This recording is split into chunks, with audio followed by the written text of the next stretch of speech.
ஈழத்து சிதம்பரம். காரைதீவு என்பது யாழ்ப்பாண குடாநாட்டை அண்மித்து காணப்படும் தீவுகளில் ஒன்றாகும்.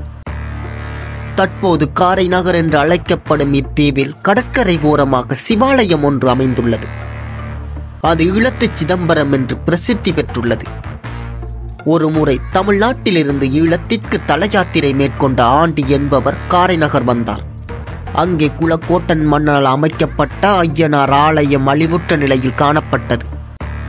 அதைக் கண்டு வருந்திய ஆண்டி அங்கிருந்த அரச மரத்தடியில் தாம் கொண்டு வந்த வைரவ சூலத்தை வைத்து வழிபாடு செய்தார். அதன் அருகில் கேணி ஒன்றையும் தோண்டினார்.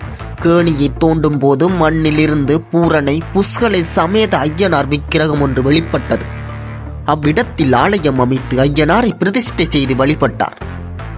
காரைதீவு களபூமியைச் சேர்ந்த செல்வந்தரான அம்பலவி முருகர் என்பவர் அந்த ஆலயத்தை பெரிதாக கட்டி கும்பாபிஷேகம் செய்தார்.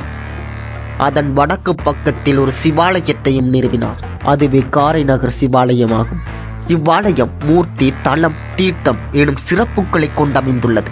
இங்கு வீற்றிருக்கும் இறைவன் சுந்தரேஸ்வரர், இறைவி சவுந்தராம்பிகை, தல விருட்சங்களாக அரசு, வன்னி, இழுப்பை ஆகியனவும், தீர்த்தங்களாக பரமானந்த கூபம், சித்தாமிர்த பாவி, துர்வாச சாகரம் ஆகியனவும் அமைந்துள்ளன.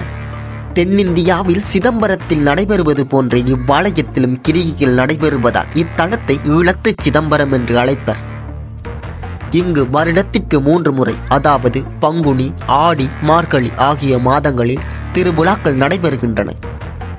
பங்குனி மாத உற்சவம் 11 நாட்களும், ஆடி மற்றும் மார்கழி மாத உற்சவங்கள் 10 நாட்களும் நடைபெறுகின்றது. இவற்றில் மார்கழி திருவாதிரை விழா மிகவும் சிறப்பு வாய்ந்ததாகும். உங்களுக்கு இதை போன்ற ஆலய வரலாற்றுகளை அறிந்து கொள்ளணும்னு சொல்லி விருப்பம் இருந்தால் மறக்காம நம்ம சேனலை சப்ஸ்கிரைப் பண்ணிக்கொள்ளுங்க.